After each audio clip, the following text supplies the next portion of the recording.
Okay, I'm back with part 2 of the Social Security and Disability DSHS, Department of Social and Health Services fraud and what they're doing to my life here in the state of Washington. So I've been, making a series of videos about the fraud that's going on and the harassment. And I wanted to kind of deal with the fact that these people have been constantly, and when I say these people, I'm talking about the people who work for the Department of Social and Health Services in the state of Washington. What they've been doing with me as concerning my disability. Even though I am approved and have been since 2013, it's 2019 right now. I don't have to get recertified for the state of Washington until the end of 2019. And I really don't even have to do that because that program is only supposed to be temporary until Social Security kicks in. But what the state of Washington is doing is their employees are keeping me on this loop. So I applied in 2013 and I saw through a doctor through their office,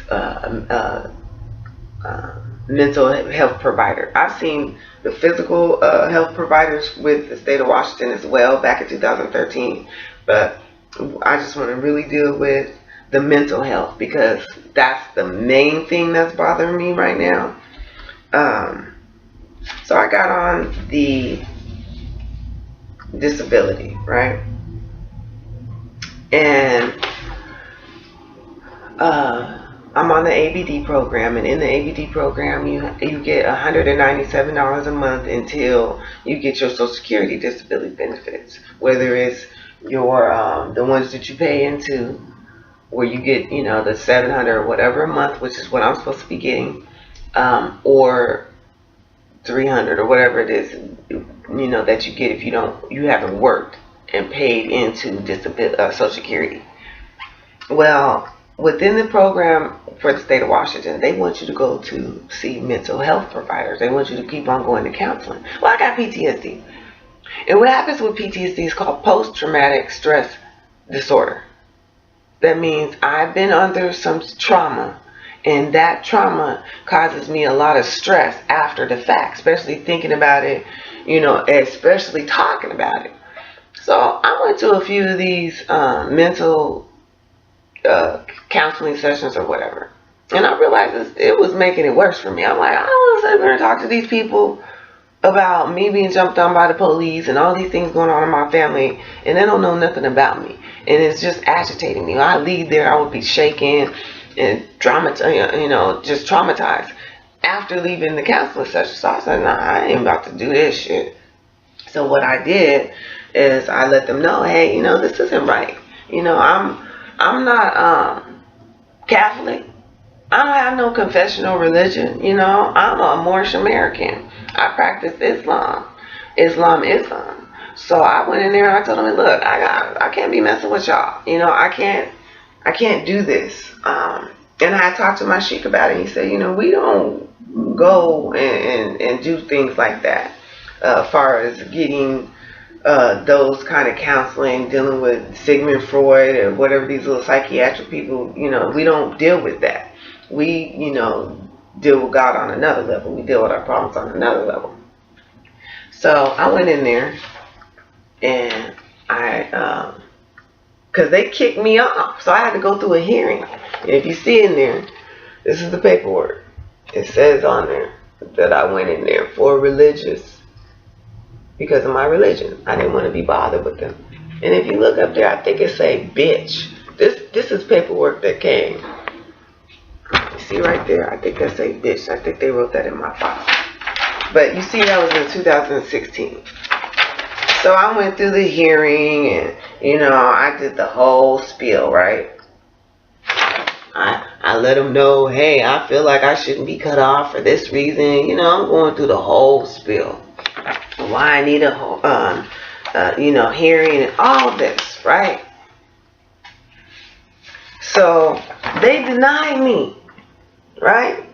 And said, no, you ain't been able to prove that it's because of your religion. the reason why, you shouldn't have to go through, to the little counseling sessions. And I'm like, wait a minute, it's in the state of Washington, that I have a right to refuse services if I don't want them. And you guys are making me go to these counseling sessions. And keep in mind, when you go to these counseling sessions, they write down everything you tell them. So everything you tell them, you say, look, I woke up this morning and I was constipated. The caseworker at the DSHS, they're going to know that because they're going to get a copy of your medical records, right? So I'm like, no, I don't want these people up in my business. Seem like everything I tell them, they're using it against me. So they cut me off. And at that time, that was in 2016, I had to get surgery on my foot. So I didn't have time to be fooling with them folks. And I just let it go. I went through the appeal and all this. I went through you see, it's the state of Washington, Social Security, whatever, appeals board. So I went through that whole spiel. And what ended up happening is I think I waited because I was waiting for my Social Security disability at the time. And they were denying me too for weird reasons. So I was like, what's going on here? And so, I don't know, maybe a year went by, something like that went by. And I decided I was going to go back and get me my little monies again, And I went back and reapplied.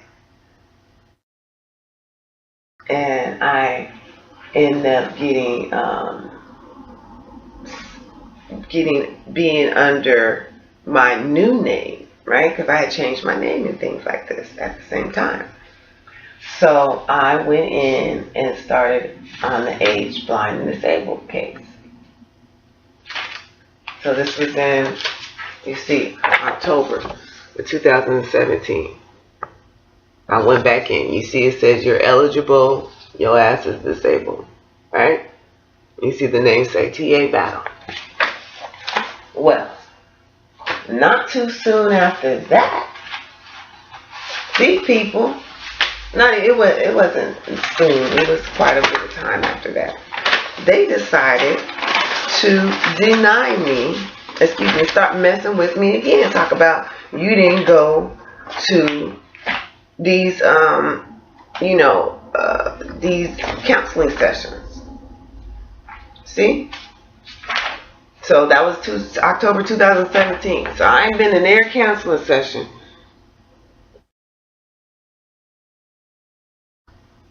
You see what that say? What does it say? February of 2018. You see they sent me a letter saying you ain't been going to your counseling session. And there was a guy named Arthur. You see? Oh, sorry. You see the name Arthur Levine. And he was the person working on my case. You see this is 2018. That is in January. So the new lady, they fired him. I don't know if they fired him. He retired or something. He got off of the case. So this lady in February, she decided to go ahead, Maria Sylvester decided to go ahead and kick me off of the program again. Same thing they did back in 2016. But this time I was ready for that. So here we go. Here we go. This is the state of Washington. Look, new name, new hearing, same crap. You see it says May 2018. This is why I cut off my stuff with the state of Washington. Because this is what they do. They want to mess with you. Keep in mind, I'm disabled, right? And they already know I'm not going to these sessions. Because we said October 2017 all the way until February. So that's some change. October, November, December, January, February. It's 5 months. I ain't went to no counseling. They ain't cut me off. They cut you off usually within 30 days if you didn't go. Now all of a sudden they messing with me again. So I'm like, okay, here we go. Y'all playing games. But times has changed, right? So what I did is I went to the state of Washington because they have a form. certificate. And it says, you, and I make sure I put everything in there so they know I'm not playing with y'all fools. You see that? Religious exemption from medical treatment. They actually have a form in the state of Washington where you can deny having to take some kind of treatment. And this has been something that's been illegal, or I should say your legal rights forever, but it's been there forever. But the form is new. So back in 2016, when they denied me for the same stuff, and I went through all them hearings, and keep in mind, like I said, I had stuff going on with me because I had to get foot surgery. And a whole bunch of other stuff was going on too. But I had to get foot surgery. So I didn't have time to really keep on fighting them. And they took, like I said, this went to court, baby. The little administrative courts for the state of Washington, okay? And they denied me. I wrote a little letter to go along with this. I let them know. Y'all keep messing with me. So you know what happened? They contacted me and they said, look, they said, we need you to put in there that you want to dismiss the case because we see you presented the paperwork that you needed, right? That you don't have to go to the classes. To go to the mental health, whatever, classes. And they had me dismiss the case. That was in May of 2018, right? And since they decided to start harassing me, and I already knew what was going on because it's they've been doing it since 2016, even though I've been applied since 2013. So we're talking about 6 years these people been getting away with this stuff that they've been doing. Because of that little hearing and all that mess that they was doing, I'm like, you know what? I don't even want no money from y'all. I'm tired of y'all being up in my case. So I went in there. For one, I changed my name. So that was in May. In June, I did another private sealed name change and changed it from Ta Battle to Tamara Alicia. And then I went in there and I got the financial benefits cut off, right? So they wouldn't be a part of my file. Well, they still ended up getting up in my file. Because I'm going to show you this.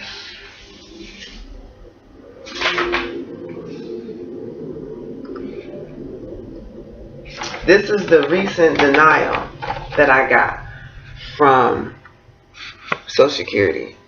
And you see on there, it says CSO records report received 10/11/2018.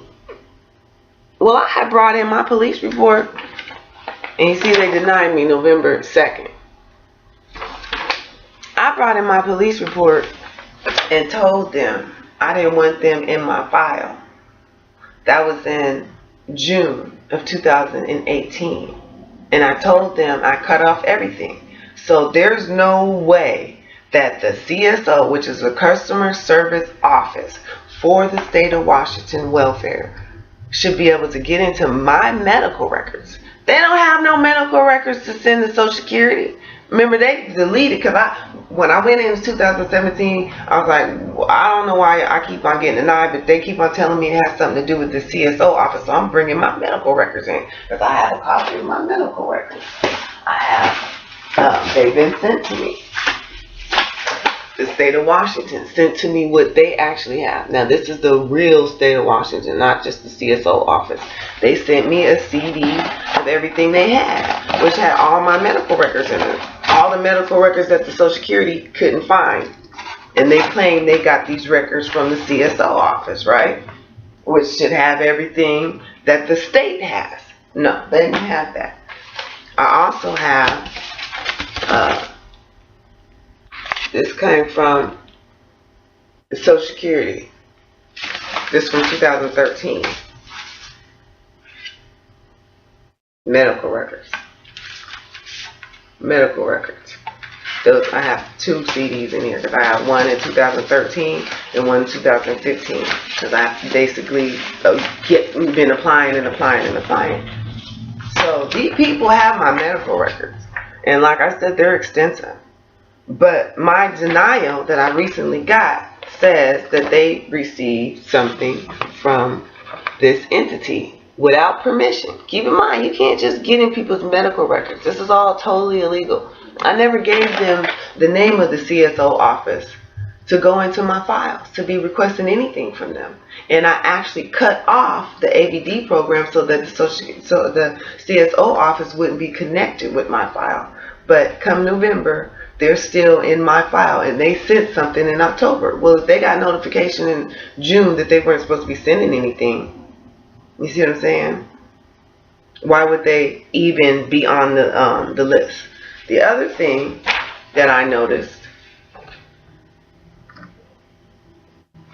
was the fact that there's a Swedish medical. See, it says Swedish medical, no records received. I don't have no business with Swedish medical. I'm not a patient of theirs. I haven't been to the doctor since I went in there about my sinus infection. And they sent me to the ear, nose, and throat doctor. And then folks said they didn't see nothing wrong with my face. And I started doing those nasal rinses, and I saw green boogers come up out of my face. And there's always some kind of bloody boogers and stuff coming out of my face. And the doctors, which is the University of Washington, the neck and throat surgeon, couldn't find anything. When they looked through my face with a camera, I was like, oh no, y'all ain't on it too. I ain't coming back to the doctor. I'm gonna feel myself. And that's what I did. That's why I'm still able to talk right now, because I'm telling you, this last year that passed, I was down, baby. There was days I couldn't even leave the house. I was extremely sick. Y'all don't know. So these people are affecting my file. They're affecting my life, and they're playing with me. And they're using reasons that aren't even real. Because as you see, in 2016, they cut me off for a reason that should never even been used. And within this file for 2016, I kind of want to go over this briefly. The actual judge at the end, whoever this lady is, these judges that did this whole, because this is my cases for the first one, 2016. This is for the hearing in 2018 that they just did, that they had to basically have me dismissed because they couldn't have me win it, right? Because they know they can't keep on sending me through these changes, which I think they're going to try to do it again. Because when I recently got, last month, I put myself back on the financial part, right? Now they're sending me some stuff talking about, oh, you haven't went to your medical treatment, your mental health treatment. I'm like, dude, we done been through this how many times? Now, I got these records. How come y'all don't have them? You know what I'm saying? Y'all got different names in my account. You switched my name from Tamara Alicia to Todd Battles. This happened last month. When Ben had a name change, so I haven't went in there and changed anything. And then they recently did it again. This is January, right? So January I get another letter, which is why I'm doing the video, from the state of Washington. It's in the previous video that I just did on part 1, I guess that should be, on the medical cards that come when you change your name in the DSHS. They give you a medical card, a new medical card. Well, I've received, this will be the 3rd one I've received in less than 45 days. And it has the old name. So obviously somebody, whoever is going to Swedish Medical, needs to have the name T.A. Battle in order to get that medical bill paid. See, somebody's really impersonating me. And the state of Washington is facilitating. The next video I'm going to make is going to be dealing with what else I have done to defend myself. Because if in these files, I've been writing letters, baby. I was writing all kind of stuff, letting them know, no, you guys are wrong. What you've done is wrong. Just saying, and keep in mind, I'm sick. I'm going through it. I'm broke. At that time in 2016, I was homeless. You know, I'm doing all of this, and these people are playing with me, and they're messing up my Social Security, which is a nice little, not a nice amount, but it's a pretty good enough amount. And by the time all of this is over with my back pay, because I've been injured since 2007, so they have to go all the way back, and they try to make these new little rules talking about, oh, they're only going to go back 3 years, this. So it's like everything that they're doing to me is affecting how much money I'm going to get. And this is the type of power is being put in the hands of these people at these customer service offices or working for state agencies or whatever. And they have all your information. They have everything about you. They want to know if you have a pension. They want to know your bank account. They want to know who you live with. They want to know what you're doing. Like I said, they got your medical records. If you go in there talking about, look, me and my friend got in a fight last week, they know everything about you. This is serious. And it is a part of a crime ring that's going on in Seattle. I keep on talking about it, but I'm going to keep on talking about it. It's not just Seattle, it's the state of Washington. Because all of these things work together. And there's a lot of people being denied, especially mental health.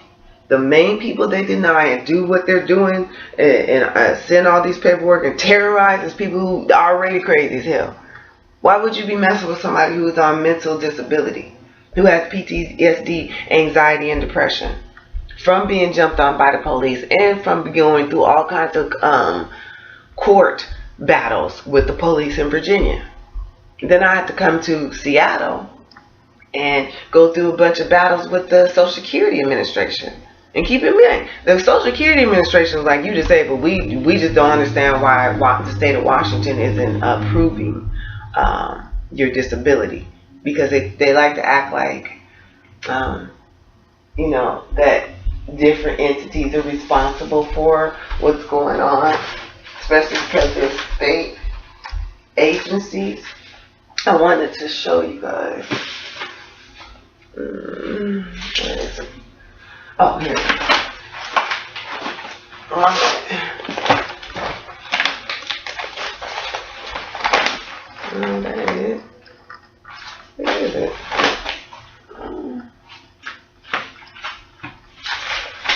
Well, I'll come back with another video. And I'm going to show you guys. Oh, there it is. Hold on.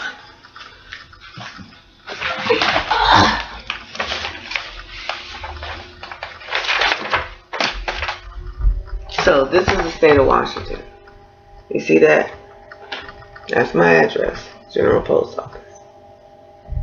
Postmaster. You see the disability determination? They're in Spokane. It's still the state of Washington. It's still the Department of Social and Health Services. See, it's the same entity. One part of it deals with the disability, and one is like a customer service agent.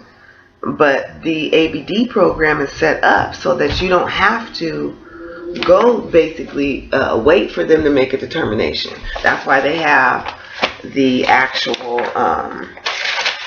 you know, somebody, a doctor come into this customer service office to see you because you're supposed to be broke, right? And you need some help right away. So they're supposed to assign you to, you know, this program to facilitate you getting your Social Security. So the determinations have already been made on your whole case, which I'm going to go into. I guess I'm going to do another part, a part 3, I guess, on like what is going on and how they're denying, how they're messing around with these files. But like I said, I had to find this out by getting the records, actually getting the full records, getting copies of them. And then, like I said, it's been going on for 6 years. So throughout those 6 years, I've been able to notice and see that they've taken stuff out of my files. But we're going to get into it a little more, you know, what they're really doing on the next video. I just wanted to make this because right now they're doing something in my case, doing something in my file. And meanwhile, I'm still waiting for my benefits. And I have other things going on dealing with this identity theft that don't even really have nothing to do with the Social Security or the welfare office. But it's still affecting my life and I'm having to deal with it. So I want to get into that later. But thanks for listening and stay tuned for the next video. Peace.